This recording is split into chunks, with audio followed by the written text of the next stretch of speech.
Welcome to Games from Folktales. This isn't a normal episode. If this is your first episode, start somewhere else. Each year I do a brief episode to say how the podcast is going and what the plan for the year is. First, however, thanks. Games from Folktales comes to you from the unceded lands of the Yugambeh people.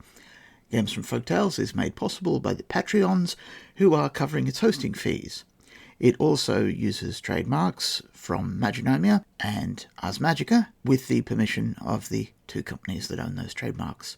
In the past, when the Patreons have given me a little bit of money over what is required to pay for the hosting time, I've saved it up and splurged it on larger episodes.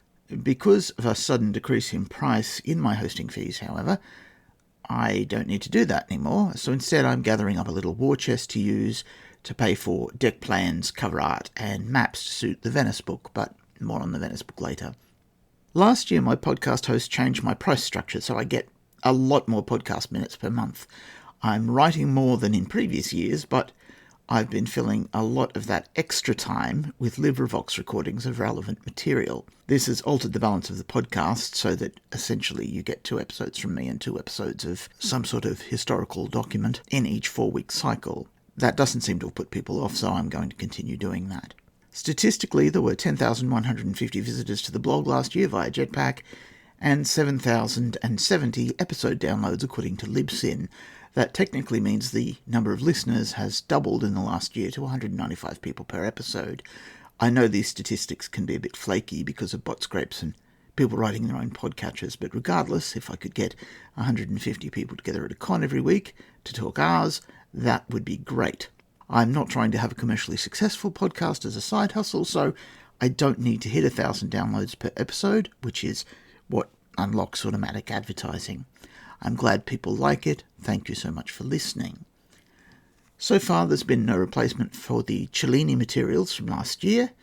You were getting one a month. Soon there will be. It's a book called Lud in the Mist by Hope Mearless, which came into the public domain on the 1st of January this year. It is marvellous, and I was going to record it myself, but someone else at LibriVox pipped me at the post by about a day, and so we will use her recording. That team is just barreling through that book at multiple chapters a week. Between now and then, we may fill it in with a courtesy book from Venice, which affected Elizabeth's court called Il Galateo, and after that, The Discovery of Witches, which is a Tudor skeptic's guide to how stage magic was done in period but presented as real magic. The Venice book is going well, and the Patreons have voted that it will start as an Ars Magica book. Then I'll consider how to recut the material into Maginomia/Fate, and into a single-player journaling game. Most of my writing time this year has been focused on City 23, which is a challenge to write every day about, in my case, Mythic Venice. The amount of material is already quite large. It's sufficient to write a set of adventures now, but not quite a gazetteer, for which it needs a few extra bits and pieces as laid out in a shopping list episode at the end of April.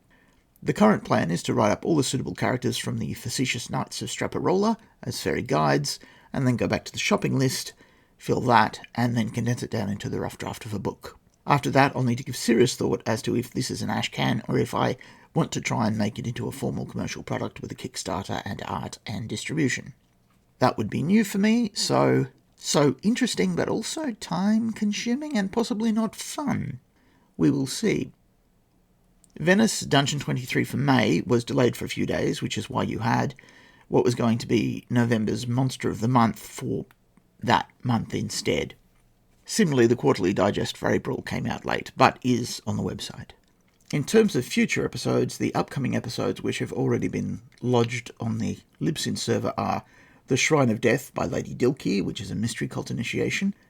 There is a Cider Magic episode for Maginomia and Fawns, which I need to keep juggling around. Basically, I want it to come out after the Maginomia Bestiary comes out, because until then I have a non-disclosure agreement with Shoestone Publishing and that I don't want to violate, so I have to keep my cards close to my chest about what you can do with Fawns and Apples. But moving on, The Horror of Chilton Castle by Lady Dilke, which is a straight-up monster in a basement. A Vision of Learning by Lady Dilke, which is a straight-up monster in a Covenant courtyard. The Seventh Incantation by Joseph Brennan, which is a Cthulhu Mythos story that is now in the public domain. The Visitor in the Vault by Lady Dilke, which is a haunting. Frankly, Lady Dilke rocks. If you haven't heard of her before, you should know about her, and I'm glad I'm giving you 4 of her tales. Those are the ones that are already written up. I have a couple more that I'm working on. One about honour culture in Tudor London. So thank you all again for listening. It was pointed out to me last year sometime that a person had listened to this podcast for 5 years and didn't know there was a Patreon. There is. It's over at Timothy Ferguson on Patreon. So please go there and give me vast sums of your money. Your saga may vary. Again, thank you all for listening.